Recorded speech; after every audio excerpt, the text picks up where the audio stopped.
Hey guys, welcome back to Magic TV. My name's Craig. It's 9 o'clock on a Sunday, which means it's time for a review show special. And today we're going to do part 2 of one of the most popular videos we've done on this channel to date, which is taking 4 recently released tricks that have got quite a lot of buzz about them and talking about why they're really rubbish, but then pointing out better tricks that do the same thing but are a million times better.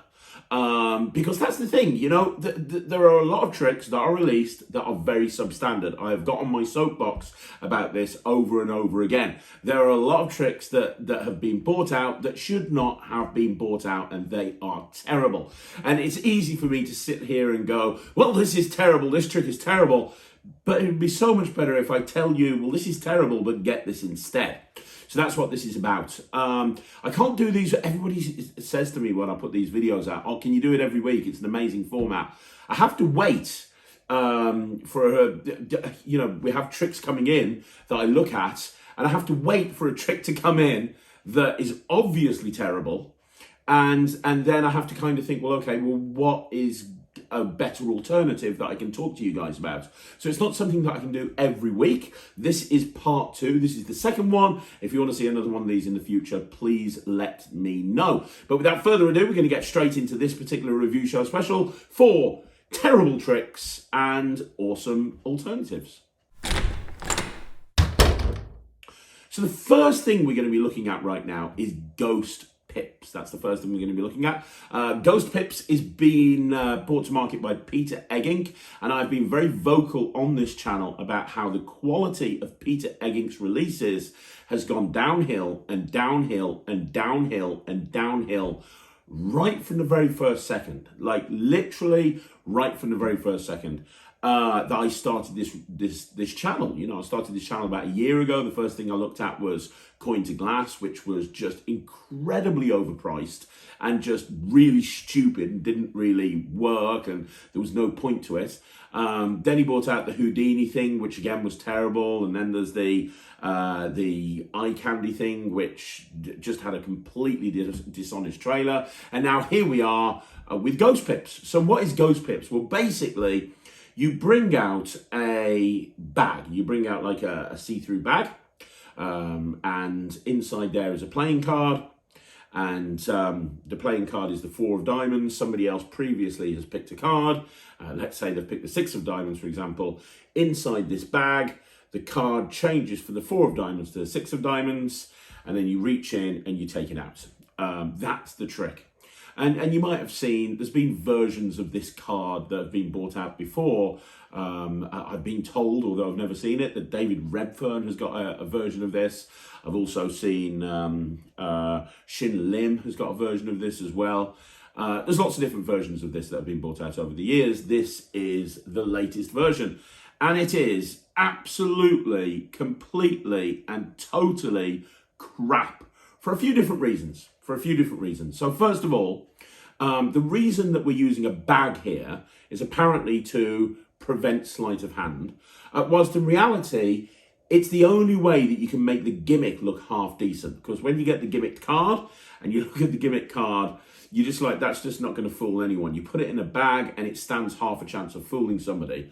The trailer is very, very dishonest. I mean, right at the very beginning, Peter Eggink walks the camera and he goes, the spectator can pick any card, has a free choice, or something along those lines. Well, that's just not true, is it, Peter? You have to force the particular card that it's going to morph into. So you're going to have to force the 6 of diamonds, for example. Now, you might be thinking, well, that's obvious. Obviously, anyone who watches the trailer will know that this is a forced card, because logically, that's the only way you can do it. But why not be honest about that then? There's going to be new people in Magic that maybe haven't got as much knowledge as other people that have been in it for a while that buy this based on that statement, which is complete and total rubbish. So the trailer is dishonest again. The eye candy trailer was completely dishonest, and now we've continued along with the dishonest trailer. But it looks absolutely terrible. It really does. I was going to perform it for you guys on camera. I opened it up, I looked at the gimmick, watched the download. It's only a 20-minute download. I mean, he explains everything. He actually says at the end of the download, this doesn't need to be an hour long. It's very simple. And I was going to, I was practicing with it. I was going to perform it for you guys. And the gimmick broke. Literally within about half an hour of taking out the guy. I opened it up half an hour ago and I can't bloody do it because the gimmick broke. So in terms of the quality of the gimmick, I can only go on my own personal experiences of this, and my own personal experiences. It broke within half an hour of me opening it up, and I was being careful with it, and yet it broke. And there's no instructions on the actual download as to how to fix it. If it breaks, it's just kind of like, well, you're screwed. But it doesn't look very good. I mean, there's so many glaring inconsistencies. So first of all, you've got this this bag that can't be examined. The bag is gimmicked as well. You can't really tell that from the trailer. The bag's gimmicked as well in order to operate the gimmick on the on the playing card. Now there is at the very end of the download an ungimmicked bag version, but it makes the whole procedure a lot more difficult. Really, you want to use the gimmicked bag. The bag doesn't become gimmicked. You have to gimmick the bag. So there's a tiny little amount of sort of arts and crafts that you need to do that. But you bring out this bag with the 4 of diamonds, and then you do the change, and it changes into the 6 of diamonds, but it's still got the 4 of diamonds pips. And then when you take the card out in order to have it examined, now the pips have changed to the 4 of diamonds, and it's just so discrepant. It really is. The other thing is the procedure to get it out the bag is just terrible. You've done this check. The thinking behind this is just astronomically stupid.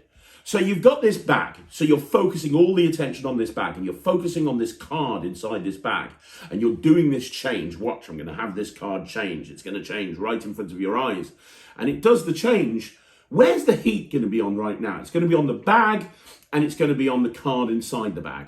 So what happens right now is you've got to have the deck in your hand, and in order to take this card out so they can examine it, you've got to bring the bag to the deck, and then you've got to flip everything around so you're holding the bag against the deck, and then you've got to reach into the bag and pull the card out, but the bag is firmly behind the deck, and there's a couple of different handlings and ways of doing that, but they both look absolutely terrible when the heat is right there on the bag, and then the bag can't be examined because of how it works. You've still got the gimmick in there and the bag is still gimmicked. So what you then have to do is you have to go into your pockets to get the card case out in order to switch the bag for a regular bag as you take the thing out, and it's just terrible. If it was the world's greatest colour change, which it's not, but if it was the world's greatest colour change, you're still left in a situation where you're dirty as hell. In an ideal world, what you'd want to have in this situation is you'd want to have a card change into, you'd want to have the card change inside the bag, and then they open up the bag and take it out, or at the very least be able to do some sort of switch where you haven't got the deck in your hand where it looks like you're doing something. This genuinely wouldn't fool a blind monkey. And then you've got the discrepancy of the pips changing in the corner. The whole thing is just dreadful, 0%. So what can we do instead? Well, I was thinking about different options as to what you could do instead of this. If you like the whole bag thing and the card in the bag changing, I'm sure Wayne Houchin put something out through Theory 11 years ago. And I'll try and find a link to that. I couldn't find it when I was looking at it. It's in my distant memory. I'm sure, maybe you guys can let me know in the comments. I'm sure that Wayne Houchin put something out years ago which was really commercial. It was a way of doing a change of a card in a bag. I'm going to try and find that for you. But that's not what sprung instantly to mind. What sprung instantly to mind, in all honesty, if you want to have a card change from one card into the other in a very hands-off way, I would use the WoW gimmick. That's what I'd use. I'd use either the blank WoW or I'd use the face-up WoW. And for those of you that don't know what WoW is, myself and Ryan reviewed the latest one on the review show a little while ago. It's what looks like a plastic sleeve. But you can show this sleeve from all sides. It looks like just a plastic sleeve. It looks like it's the sort of thing that you'd use if you're collecting baseball cards or something like that. And you take a card and you show it as in this case, if you wanted to replicate this exact thing. You'd show it as like the 6 of diamonds, for example, put it in, turn it round, and then it'll change into the spectator's signed card. Visibly, right in front of the open. It will change. Yeah, you haven't got the pips moving, but you can do a very slow morph of a change. But then you can immediately take that card out and hand it to them, and all the focus is right there on that card. The focus isn't on the sleeve because you've been so free with the sleeve. There's been no focus. And because you're not having to, you can be very clean when you're removing the card from the sleeve. It's not like you're having to hide it behind a deck or something like that. Everybody wants to look at that card. If you want to get an ungimmick sleeve in order to switch the sleeve out at the end, you can, but you don't have to. And for me, if you're going to go down that route of a card changing in a completely hands-off way, WoW is the way to do it. So I'm going to do a very quick performance of the blank version of WoW, which I think is the best version. So I'm going to do a very quick performance of that, and then we'll wrap up this first review. I've got Sarah behind the camera. Hey, Sarah. Hey. A few things that we have here. The first thing that we have is a deck of playing cards. There's 52 cards. They're all there. They're all different. I also have a this. Now, this is actually what you call a card protector. If you ever collect cards like baseball cards or I don't know, Pokemon or something like that. Oh, okay. This keeps it nice and safe. Ryland has wrestling cards. Ryland has wrestling cards, yeah. Now, we're actually going to use this as a sleight of hand protector in a second. You'll see what I mean. Okay. And then we have 3 cards that are blank on both sides. These magicians call these double blank playing cards. They're just blank on one side, the blank on the other side. So there's a few props that are involved in this trick, and you need to keep an eye on everything. So you need to keep an eye on the blank cards. There's a pen as well, by the way, the sleight of hand protector, and the pack of cards. Okay? Yeah. Now we're going to start off, we'll put that there, we'll put that there. We're going to start off with you picking a playing card. You can pick any card you want to. So as I riffle down the deck with my thumb, say stop. Stop. Lovely. Are you happy there? Because if you're happy, I'm happy. That good? Yeah. We'll take a look at the card you stopped on, the 9 of hearts. Are you happy with that one? Yeah, okay. Brilliant.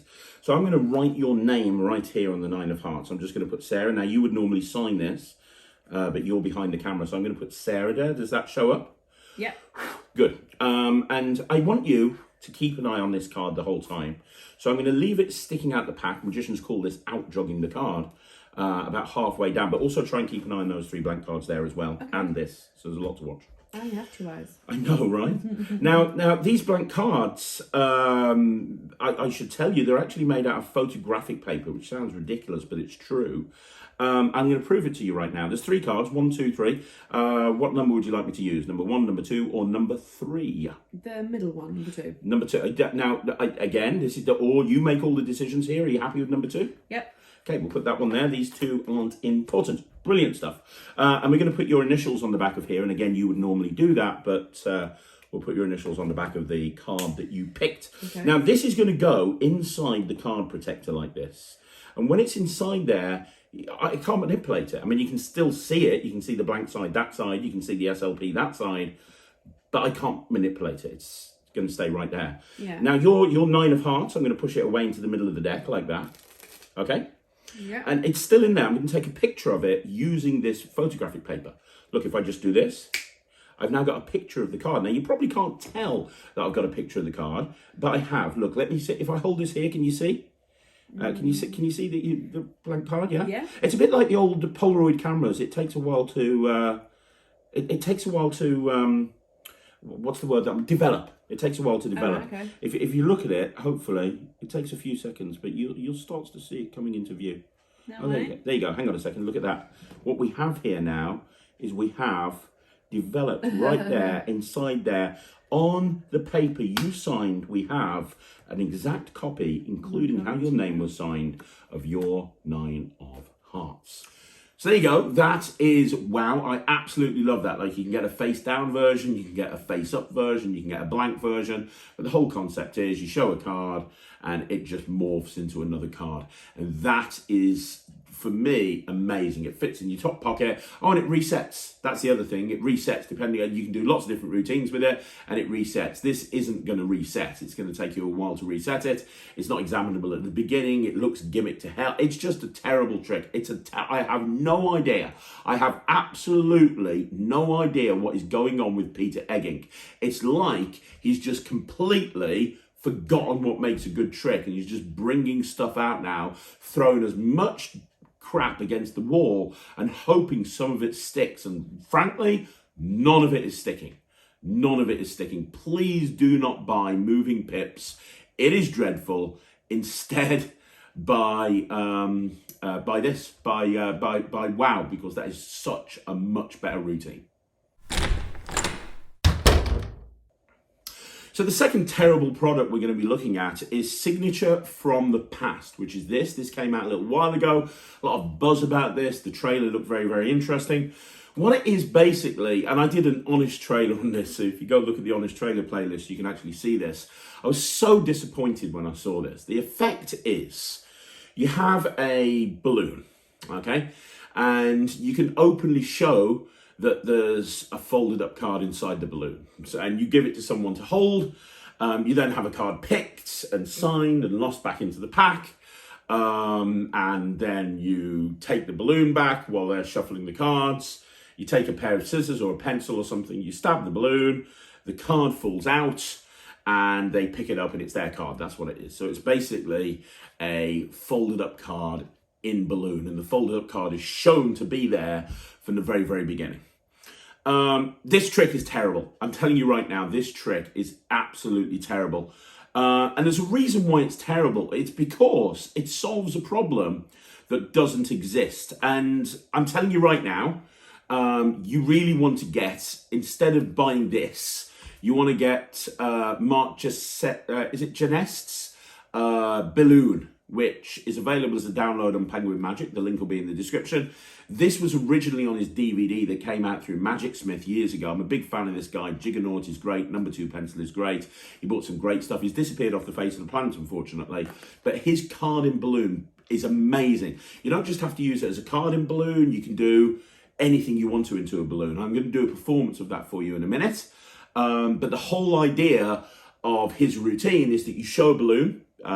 You show it, you blow it up, you give it to someone to hold on to, you have a card picked, you have a card signed, it's lost in the pack, you then have them shake the balloon, and when they do, they confirm that they can hear something in there, and then you get them to, you hold the balloon, you get them to stab the balloon, they see that a card has fallen out, and they pick it up and it's their card. So it's a very similar effect. The only difference is, well, there's two differences. The first difference is, it's a lot cheaper, and we'll get into the mechanics of this in a minute. But the first difference is with Mark's handling, or with Mark's routine, the card appears in the balloon. So it's not like a mystery card. The way that Signature from the Past is going down the route of is it's almost like a mystery card, because you're showing that this folded up card is in the balloon from the very, very beginning. You have to have the balloon blown up already. You walk over to the audience with a blown up balloon with a card in there, and that's kind of almost like your prediction, and that ends up being the selected card, as opposed to showing a balloon, blowing it up, having them hold it, and then the card appears in the balloon. So that's the first difference. The second difference is, and probably the one advantage over this, and I don't even think it's an advantage, to be honest, but you could argue that it's an advantage. This uses a clear balloon, so you can see the card in there the whole time. The way that Mark's works is it's an opaque balloon. You can't see through it at all. And then when they pop the balloon, obviously they see the card fall out.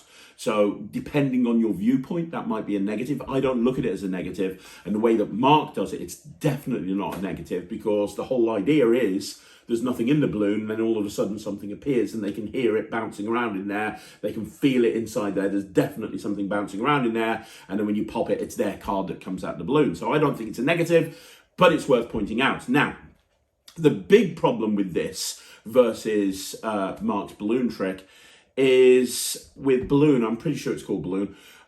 With Mark's balloon trick, you can get a bag of 50 opaque balloons. I use black balloons or red balloons. You can get yourself a bag of 50 opaque balloons, and you can prep 30 or 40 gimmicks out of those. You can have 30 or 40 gimmicked balloons, and you can spend like probably an hour prepping them, and then you've got 30 or 40. And when you go out to a gig, you can put 3 or 4 in your pocket. When you want to go into this routine, you just reach in. There's no other preparation. It's a regular shuffle deck of cards. You just take out a balloon, you show it, your hands are empty, you blow it up, you give it to someone to hold, and then the card is picked, the card is signed, the card is lost in the pack. When you tell them that it's in there, they shake it, they can feel it in there, they can hear it in there, and they pop it, and it's actually their signed card. There is no prep. You can go into this anytime, anywhere, as long as you prep the balloons, and it takes like 10 seconds to prep a balloon, and it's an instant reset. And the reason it's an instant reset is because if you take 5 balloons with you, you're ready to do this performance 5 times. You take 10 balloons, you're ready to do it 10 times. With this, you're going to have the most convoluted hookup that I've ever seen. What we have here is a way of hooking you up. We've got magnets, we've got pulls, we've got magnetic cards, we've got a whole bunch of different stuff here to basically achieve the same effect that we are achieving with just a normal balloon and no hookup with Mark's routine. But with this routine, you're going to have to wear a jacket, you're going to have to be completely hooked up. The other thing is, you have to walk over to the audience with the card in the balloon. You can't prep that during the course of the routine. You can't blow it up. So if you're doing a walk around gig, for example, the reset is going to be next to impossible. You can only do this once. And also, you're going to have to do this on the first table that you go to or the first group you go to, else you're going to be walking around doing close-up magic holding a balloon for absolutely no reason. Going, yes, I'm not going to do this for you guys. Can you hold my balloon for me? It's got nothing to do with this trick, but I need it later on. Or you're going to go to a gig with 10 blown up balloons. No, you're not going to be able to do that because you only get one gimmick. So no, you're going to have to go and spend 10 minutes re-gimmicking and resetting everything up in order to be able to do it again. And then during the course of the routine, you have the card picked and signed and blah, blah, blah, blah, blah. You take the balloon back off them. And when you take the balloon back off them, you have to then hook that balloon up into your hookup, which looks dodgy as hell. The way that you're holding this balloon suddenly looks so dodgy compared to the way that it's used. And I'm going to do a performance of Mark's version in a minute, but when you see the Mark's version, you're just holding it here. That's all you're doing. You're just holding it in your hands, and you get someone to stab it. Boom, balloon pops. It's all good. With this, you're holding it in a very dodgy way, and then they pop the balloon. I'm never going to do this, but I've got a feeling that you're going to have to be very careful with angles on this as well, because you've got stuff coming. I don't want to go into method, but I think you're going to have to you're going to have to think about angles quite a bit. And it achieves the same thing. This overly complicated hookup, the only advantage of it is it allows you to have a see-through balloon with a card in there, and when you pop it, they see apparently that card drop to the floor.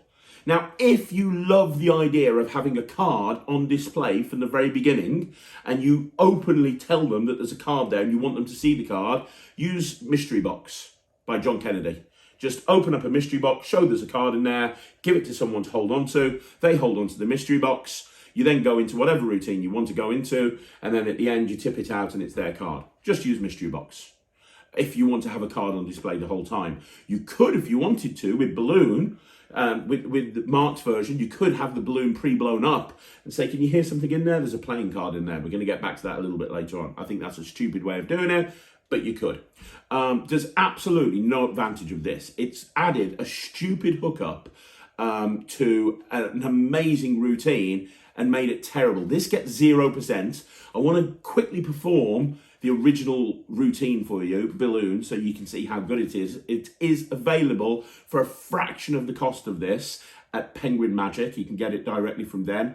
I learned it off the original DVD, but I'm fairly sure it's Matt Johnson performing and explaining it as well. I don't know.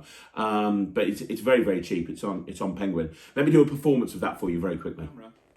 Hey Sarah, how you doing? Hey. So I've got a balloon here. I've also got a needle. Now, normally when I do this at a gig, I have like a little needle or a drawing pin, but you're all the way over there, and I know you're camera shy, so I've got a big fat needle here for you. Jeez, that's for you. That's for you. Don't say I never give you anything. There okay, you go. Thanks. Don't let the needle come out. There you go. It's all there. We go.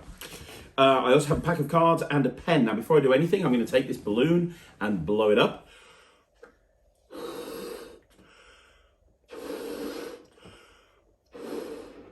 Just like that. Is that okay? Yeah. And what I'd like you to do, you can hold on to that as well. And you look like a happy party clown. You've got a balloon, you've got what looks like a magic wand. That's not what I'd say, but okay. All is good in the world. So we've got a pack of cards. We're going to get back to that stuff in a minute. And you're going to pick a card. Now, normally you'd pick one and I wouldn't look at it, but you're there with your hands full. So which card would you like me to write your name on? Oh, let's go for one in the middle. Is that diamonds? 4 of diamonds. 4 of diamonds right there, yeah. Yeah. You happy with that? Yep. If you're happy, I'm happy. So am I okay to write your name on for you? Yeah. So we'll put Sarah and we'll put a little happy face there. Okay, so there we go, Sarah. Now we're going to put the card back in the deck, and again, you're over there, so just say stop anytime you want to. Stop. Right there? Yes. There goes your card. I want you to see. There it is, going into the deck. And what we'll do, actually, we'll pop it a bit further down, burying it in there so it's nearer the bottom. That's fair, right? I'll even give the cards one shuffle just to make sure that it is completely lost. No one could know where it is. Now, I could find the card the easy way or the hard way. What would you prefer, the easy way or the hard way? Hard way. Hard way. Hard way looks like this. Watch. Done. You're not going to believe this. You've been holding on that balloon the whole time, right? Mm-hmm. If I told you that your card had disappeared and appeared now inside the balloon you're holding, would you believe me? No. What I want you to do is take the balloon and shake it and tell me if you hear something in there now. Oh, yeah. And have a look at it. Can you feel it bouncing around in there? Yeah. That was not there before, was it? And now that there's something inside there. You didn't feel it and now it's there. In fact, if you hold this up to the light, you can probably see that there's something in there. Can you see about it? But you can't really tell what it is, can you? Can I take the balloon? Because you're now you're gonna pop the balloon, Sarah. You're gonna pop the balloon. So I'm gonna hold it here. On 3, you're gonna take the needle. You're gonna pop the balloon. Okay, you ready? On 3. 1, 2, 3. Ah! Oh my gosh, that was scared me. But look, a folded up card inside the balloon. Folded up card right there inside the balloon. Not just any folded up card, but a folded up card with your name on it. So there you go. That's been one of my favourite routines for walk around for a very long time. You're doing a wedding reception and you take this balloon and you blow it up. It's visible to everybody. When they pop it, everybody's looking around. It creates intrigue. It really does. It makes your performance feel bigger, but it takes up no pocket space. You just have some prep balloons in your pocket and you're good to go, and you just use any deck of cards and it's anytime, anywhere. It's an amazing routine. It gets 100% from me. And if anybody's seen this and wants to put a card in a balloon, please go check, please do not buy this under any circumstances. Go check out Balloon on Penguin Magic as a download. And if you like the idea of having a card on display from the entire time, Mystery Box by John Kennedy is a good one to do. Also Paperclipped, which I talked about on Wednesday when we looked at Beyond Mercury Card Fold. I recommended having Paperclip. Paperclip would be great if you wanted to have that as well.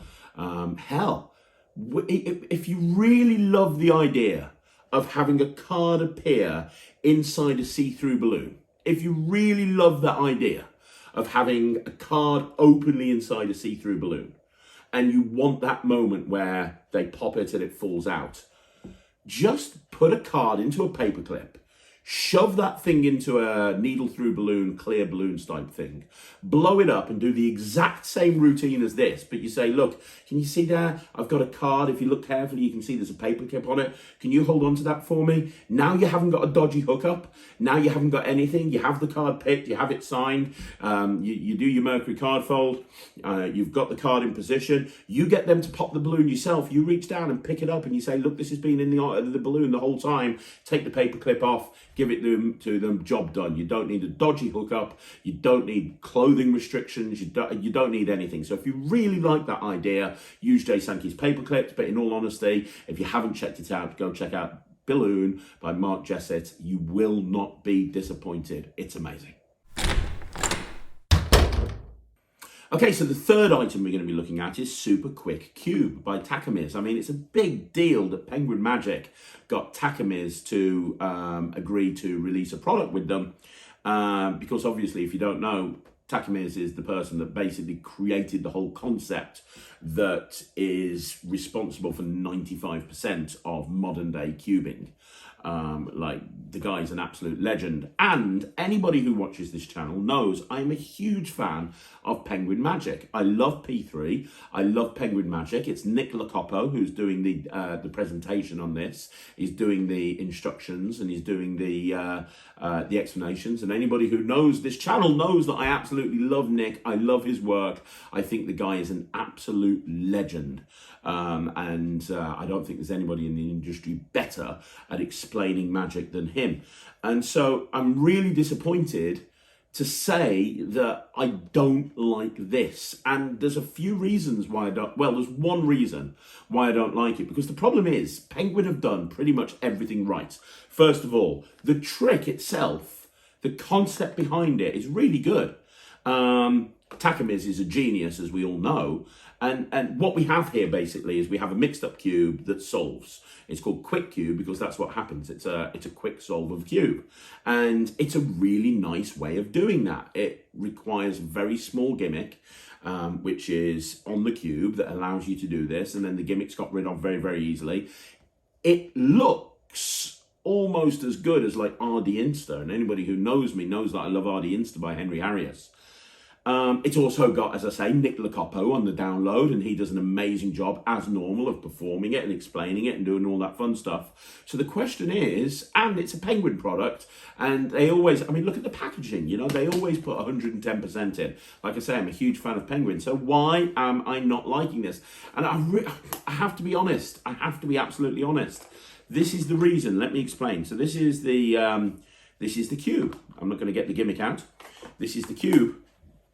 The reason this is not very good is because this cube is like, turning this cube is like walking through treacle. Anybody who knows cube magic, and as you guys know, I do a lot of cube magic, will know that one of the most important things when you're doing cube magic is to have a cube that is a speed cube or like a speed cube, in that it turns quickly, because a lot of the secret moves that you're doing, whether it's Takamiz that you're learning from, or it's someone like Cube 3 and Stephen Brundwich, there's certain moves that you have to do, that you have to learn to do very quickly in one hand to make it look like you're doing an instant solve. And this cube is like walking through treacle. This is worse than an actual official Rubik's Cube. Listen to this. Like, it's terrible. And I've tried lubing this thing. I mean, I've got like hundreds of cubes around this house. And I've tried getting some cube lube and lubing it. This cube feels terrible. So when you try and do like, I'm literally just trying to turn it right now. And it's terrible. It really is. So you get yourself into a position where you might want to do, for example, a one-handed soul, sort of Brundridge style. It's not an easy thing to do. It's really not. It's possible, but it's really not a well-made cube. Well, it's a well-made cube. If you were, you know, like somebody who was just buying a cube, it's a well-made cube. Don't get me wrong. It's not that. It's just that whoever designed this cube didn't make it like a speed cube. And one of the reasons I love Henry Harrius's products is because they all work from an RD cube. He's got his range of RD cubes, which, you know, they might not be as good as a Diane Ganchi or, you know, something like that, but they are very, very good. And they absolutely do what they need to do. And you can mix them and you can solve them very, very quickly. They are as good as an average speed cube. This is not. It's also got a very different look to it to any of Henry's products. And these days, Henry's products are the gold standard. So if you're going to do cube magic, if you're going to include a shell or you're going to include a Venom cube style routine, you're going to use Henry's products. Most people do. Pretty much every cuber that I know of that does cube magic, they have some of Henry's products. This doesn't. So the trick itself is great. The packaging is great, the instructions great, and the gimmick that's inside there is great. And I love the idea. I was watching Nick. I watched the download before I even looked at the cube, and I was watching the download, and I was like, "Oh, this is great! This is great!" And then I picked up the cube, and immediately I was like, "Oh my gosh! Now, could you make it work?"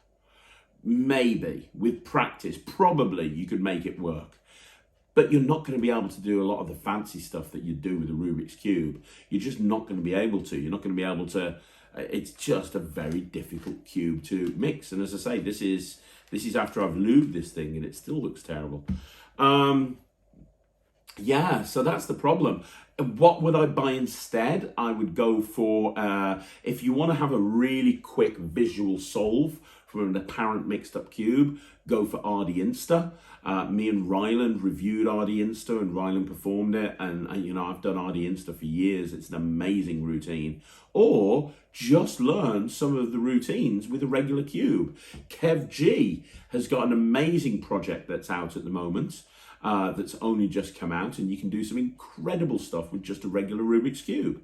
You can learn some incredible cube solves as bonus routines on both our sort of Rubik's Dream by Henry Harrius.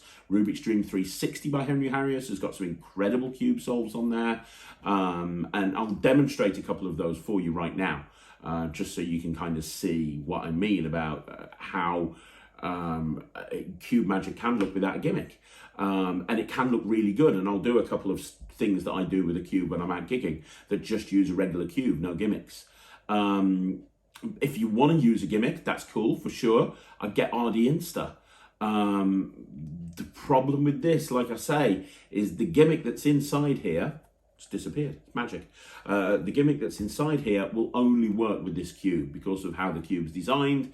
It will only work with this cube, and it's such a shame because I would like to perform it. I even think if it was designed to work with one of the Rubik's Dream cubes on the RD cubes, I think it might be even slightly better than RD Insta, because it's a smaller gimmick. It only takes up that much of the cube and you get this wonderful solve. So it's frustrating because it's a really good product, but I can't give it a good review because it's not fit for purpose, if that makes sense. And it's such a shame that it's not fit for purpose because I want to love it. I want to love it and I can't. So I'd recommend you get RD Insta instead, or you get Takamiz's Cube Project on DVD, or you get Cube 3 by Brundwidge, and you learn some of that stuff instead. I'm going to round this particular review up by just showing you some stuff with a regular cube that you can learn. This is the sort of stuff that you can learn from Cube 3 and from some of the routines that are bonus routines on Henry's projects. I've got Sarah behind the camera. Hey, Sarah. Hey. So this is a Rubik's Cube, Sarah. A Rubik's Cube is, well, you've seen one of these before, obviously. There's 6 sides to a Rubik's Cube, different colour on each side, and the more you mix these things up, the harder they are to solve. There's something like 56 quintillion million combinations with a Rubik's Cube, which is ridiculous when you think about it. And the more you mix these things up, the harder they are to solve. As I go through, anytime you want to, just say stop. Stop. Are you sure? Do you want to stop right now, or do you want to carry on? Are you happy? Yeah. Now, here's the thing. You could have stopped anywhere you wanted to. I couldn't have influenced you to stop in one particular place. If I told you 2 years ago I knew exactly what this cube would look like, would you believe me? No. Probably not, right? But it's true. You see, 2 years ago, I actually made a prediction, a permanent prediction. I got a tattoo on my arm, and I don't know how close you guys are, but here you go, Sarah. You can confirm this. White, red, blue, yellow, green, yellow, blue, orange, green, red, green, white. It's a piece for piece for piece, which is really good. But the problem is, people always say to me, well, Craig, that's really good, but can you solve the Rubik's Cube? And the answer is yes. Now, the world champion solves one of these very, very quickly, like in seconds, but uses 2 hands. I'm going to try and solve this in 1 second with 1 hand. Now, Sarah, here's what's going to happen. You're going to say go, and then 1 second later, it's going to solve. So watch the cube. Don't blink. Sarah, when you say go. Go. That's a second right there, right? That's a second. That's what I thought. Yes. Now, when I do this, most people, what they say to me, they say, Craig, because that's my name. They say, Craig, that's really impressive, but I know what you're doing. You're just really quick at solving the Rubik's Cube. Well, let me tell you something. No one can solve a Rubik's Cube that quickly. It is impossible. However, what you can do is you can learn to solve a Rubik's Cube with 1 move, and that's what I'm doing. 1 move to solve a Rubik's Cube. Now, to be clear, this is a move. Every time you spin the cube, it's a move. 1 move to solve the Rubik's Cube. I'm going to take this side, turn it towards me. 1 move will solve the cube, and for any cubers out there, it's called R prime. Here we go. 1 move. It looks something like that. 1 move, and the cube solves. Now for the big finish, I'm going to do this one last time. Sarah, there's 6 colours on this cube. Which colour would you like me to go for? It's totally your choice. Take green. time. Take time. Green. Are you sure? Yeah. You want to change your mind, or are you okay? No, green. So we're going to do this one final time. I'm going to mix this up one last time, and I'll even tell you how this works.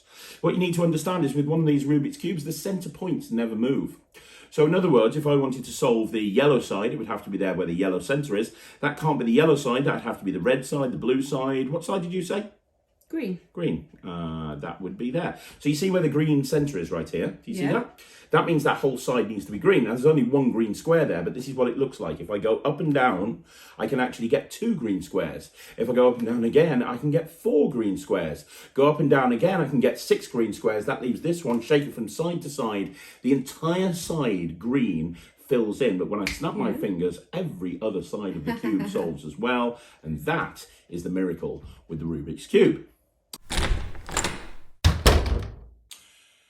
Okay, so the final review today, we have Spray Away by Gustavo Reilly, a great effect for magicians, clowns, and comics. And what it is basically is it's a Glade air refreshener, aerosol, that you can actually spray if you want to, that basically does the same thing as a vanishing bottle. It does the same thing as a vanishing bottle. So you would take this, put it in a bag, and you'd have it disappear. Now it's Glade, but there are a couple of options. You can have this as like a bug spray if you want to, and you can take this off and you can put it on a bug spray. There's a whole bunch of different options. So the one advantage that they've got here is that you can actually put something into here that allows it to actually look like it's spraying air freshener. So you can actually take it out and have air freshener, and you can vanish it whenever you want to. That's what this is. It's a vanishing aerosol. It's a vanishing aerosol. Yeah, it's a vanishing air freshener. It's a vanishing air freshener is what we have.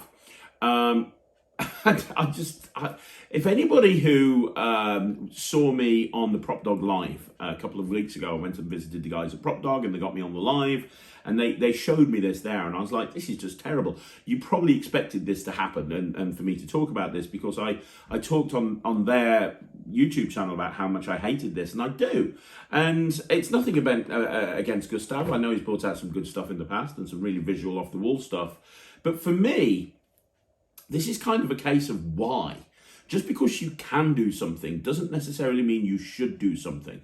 The one advantage I can see with this is that you can spray it so it looks like an aerosol.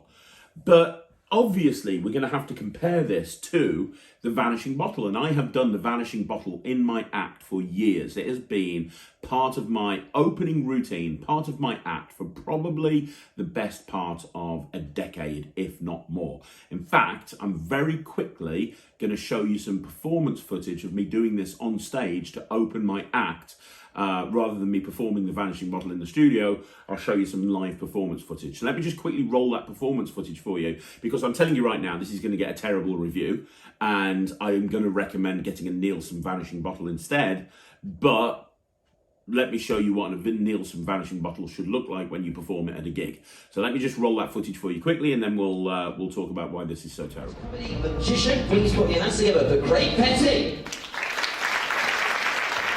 Fantastic. Good evening, ladies and gentlemen. You're having a good time. You sound so excited. My name's Craig. I'm a magician. Please contain your enthusiasm just for a second. I appreciate that. Guys, I'm going to perform for you the very first trick I ever learned when I was 6 years old. Would you like to see that? Fantastic. It uses a brown paper bag. Looking inside the bag, it is completely empty. My hand goes inside. Now let me see, you right there, sir. When I snap my fingers, I'll let you name any number between 1 and 5. Completely free choice. Say nice and loud so everyone can hear you. If you could do that right now for me. 78. Have you ever helped a magician before? And frankly, you're not helping one now, to be honest. We'll try that again. Between 1 and 5, when I snap my fingers, go for it right now. 4. Thank you. Years of practice. I said it was the first trick, I didn't say it's any good. Guys, the second trick's a bit better. I'm going to tell you what's going to happen. I have a bottle. I'm going to put the bottle inside the bag, and then inside the bag, the bottle is going to disappear. Give me an ooh. Congratulations on probably the single most sarcastic group I've ever heard in my life. The bottle's going to disappear on the count of 3. I want you to watch very carefully. Do not blink. It happens on 3. That's 1, 2, 3. Ladies and gentlemen, the bottle's gone. Thank you. I'm good, right? This is the first part of this amazing trick. If I snap my fingers, the bottle comes back. I'm sensing hostility from some of you.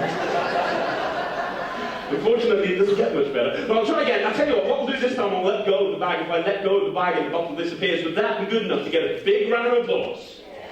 Right, that's the deal then. Everybody watch the bottle, watch the bag. On the count of 3, it'll go. I'll let go. That's 1, 2, 3. Ladies and gentlemen, the bottle has gone. I have let go. Thank you. I know. Years of practice. You do realise I'm going to keep doing this until you like it, right? Could be here a while. Ladies and gentlemen, it is a magic act, so let's try and do some magic. Watch the bottle, watch the bag. 1, 2, 3. That's the vanishing bottle. Ladies and gentlemen, completely gone. That's magic! Boom! Thank you. We're going to carry on. Well, we've got you guys whipped up into a fever pitch. Let's continue with this carnival-like atmosphere. So that's the vanishing bottle. So I know what I'm talking about when it comes to making things disappear. This has been my opener for over a decade. So first of all, why? Why are you using a Glade plugin? As I say, the one advantage this has is that you can spray it. But I'm telling you right now, nobody has ever seen a vanishing bottle and gone, you know what, that would have been a little bit better if it was an aerosol and if you could spray it to show that there was some mist coming out of it. Nobody has ever said that ever. Just because something can be done doesn't necessarily mean it should be done. One of the big advantages for me with the vanishing bottle, and the performance footage I showed you, I didn't do that. I didn't do this in that performance footage because I was only doing a 12-minute act at that point, and so I had to be very tight and I had to be very quick with what I was doing. But one of the advantages of the vanishing bottle is it looks organic in terms of where you are performing. And what I mean by that is normally when I do this on stage, I have a table set up and I have the bottle on the table, and I'll go over and I'll drink the bottle as I sit down. Good evening, ladies and gentlemen. Welcome to the show. My name's Craig. Have a bit of a drink. And then after I've done my opening monologue, which will take probably 3 or 4 minutes, I'll then go and get the bottle and I'll go into that routine, and they've seen me drink from it. So it kind of makes sense. It's the sort of product that you would have. It's the sort of thing that you would have with you at an actual gig. It would make sense that there would be a bottle on the table or near the table. Even if you do it like I did in that performance where I take the bottle out the case, it kind of makes sense, right? You're in a theatre, you know, there's a bar over there, you went and grabbed a bottle from the bar, absolutely not a problem, that's cool. I've seen people in shows, and what they've done is they've had a plant in the audience, and they've just had that vanishing bottle on the table. So they've gone down to the table and they've said, hey, can I borrow that off you, please? And they've gone back up and they've made this bottle disappear, which is a really clever way of doing it if you're in control of having that setup, which obviously not everyone is. It makes sense, and I've got a whole bunch of different vanishing bottles. I've got a ketchup bottle, which I use for a kid show, which again makes total sense. And I have that set up. Normally when you perform in a kid show, it's normally a hall or it's a house, right? So if it's a house, I'll normally have this kind of near where the food's been prepared, and I'll go into it and I'll say, actually, let me do something. Ketchup. Who likes ketchup? And I'll bring that ketchup bottle over. Absolutely makes sense.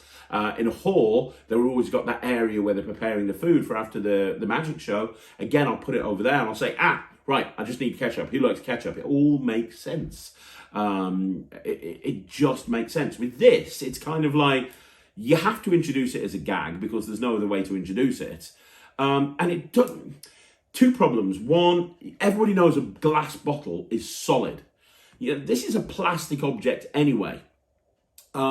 Second of all, because of how it works, this part is normal. So it's not, like obviously with a vanishing bottle, the whole thing scrunches up into nothing. With this, that's not. So you're going to have, it's not too big of a deal, but when you scrunch it up into the bag at the end, when you make it disappear, there's going to be more bulk inside there than there would be a vanishing bottle. That's something you need to be aware of. And also, you're probably not close enough to see this, but this is already getting very, very creased.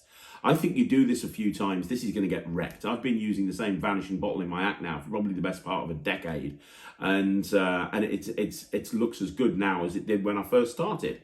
This, I think, because of how it's made, because it's not made of the same stuff as the vanishing bottle, I think it's going to get wrecked very, very quickly. Because don't forget, when you're doing this in a show, you put it inside the bag and you scrunch it up. you then leave it in that bag. You're not going to go and pick that bag up and go, thank you, before I do my next trick, let me just go and get that bag. And you're not going to do that. You're going to leave it in the bag, and you're going to pick that bag up at the end of the show, which might be 45 minutes later. And I just think this is going to get wrecked very, very quickly. Also, yeah, you could probably cover this with presentation, but why? Why are you bringing a glade? Yeah, maybe you could have a running gag, but it's not like Gustav has brought anything new to this product. I mean, there he is. Picture number 1, spraying this. Picture number 2, putting it in a bag. Picture number 3, making it disappear. It's not like he's got a completely unique presentation that's different to the Vanishing Bottle or different to anything else out there. He's doing the same basic stuff. The only thing that he's doing is he's spraying this thing at the beginning. So what's your justification for this? And I know some people are going to be watching this, going, what's the justification for the bottle?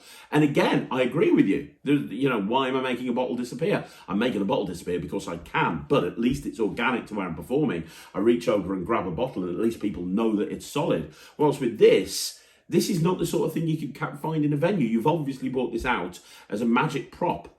So yeah, I mean, you look at all the, and again, if it was bringing something completely new, and I'm sorry, this moment here is not completely new. If it was bringing something completely new, maybe in methodology or maybe in presentationally or something, if it was something new, then maybe, maybe it would get a good review. But the bottom line is, it's as expensive as a Nielsen bottle. It does exactly the same thing. It's not going to last anywhere near as long. It's terrible. Prop Dog aren't selling this, I don't think, for obvious reasons. It's just not very good. If you're gonna want to make something disappear in a bag, get a Vanishing Bottle or get an Astonishing Bottle. Because at least when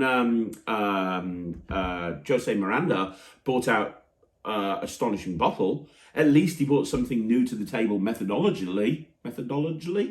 From a methodology point of view, he brought something new to the table, because then he's got this big, huge, he's got this bag and he puts the Fanta bottle in there, and it can be a real Fanta bottle. He could literally pick a bottle off the table, he puts it in, and he's got this giant bottle of Coke. Boom, and the bag's empty. And we all saw how John Archer did so well on BGT using that prop. He just did. I mean, it's awesome. That's an example of taking a Nielsen bottle and taking it in a completely different direction, bringing something new to the table, and that was a great product. This is not a great product. I think it's been bought out because he's kind of looked at, maybe he's been sitting at home on his toilet, and he's looked over to his shelf and he's seen this and he's gone, oh, okay, there's a good idea. But it doesn't bring anything new to the table. It doesn't add anything. And I just don't see why somebody would pull out a Glade air freshener in the middle of a show. And I know they say it can be a running gag and you can spray and, kid children, spray. But it just doesn't, no, I don't like it. It's only my opinion. I really don't like it. It gets 0%. I would go for either the Nielsen bottle, which is amazing, and you can do so many different things with it, and you can have lots of different versions, and you can have it full or empty or so many different variations. And if you're not going to go with that, I'd go with the Astonishing Bottle by Jose Miranda. Also an amazing prop, and takes this whole concept in a completely different direction and adds layers on it that you don't normally get with a normal Vanishing Bottle. There you go, 0%. Don't like it, don't recommend it, don't buy it. So there you go, guys. That is another review special in the bag. Episode 2 of 4 rubbish tricks and much better alternatives. Now let me know what you think. Do you want to see another one of these? Do you want to see a part 3? Part 1 was very popular. Let me know if you want to see a part 3. As I say, it's not something I can do every week, but if you do want to see a part 3, I'll start looking out for stuff that isn't very good and coming up with things that we can put in instead to make it better. Also, let me know what you think in the comments down below. Do you completely disagree with me? Is there something I've reviewed that you like? In which case, please let me know. Have you tried any of the alternatives out that I recommend to you? And do you agree? I'd love to know your thoughts. And also, don't forget, if you want to see more videos like this, subscribe to the channel, like the video, leave a comment down below. And I'm going to be back again on Monday with a 5x5 at 9 o'clock, a short at 2 o'clock, and at 6 o'clock we're going to have a Magic Live. So thank you very much for watching. Have a great day. My name's Craig from Magic TV.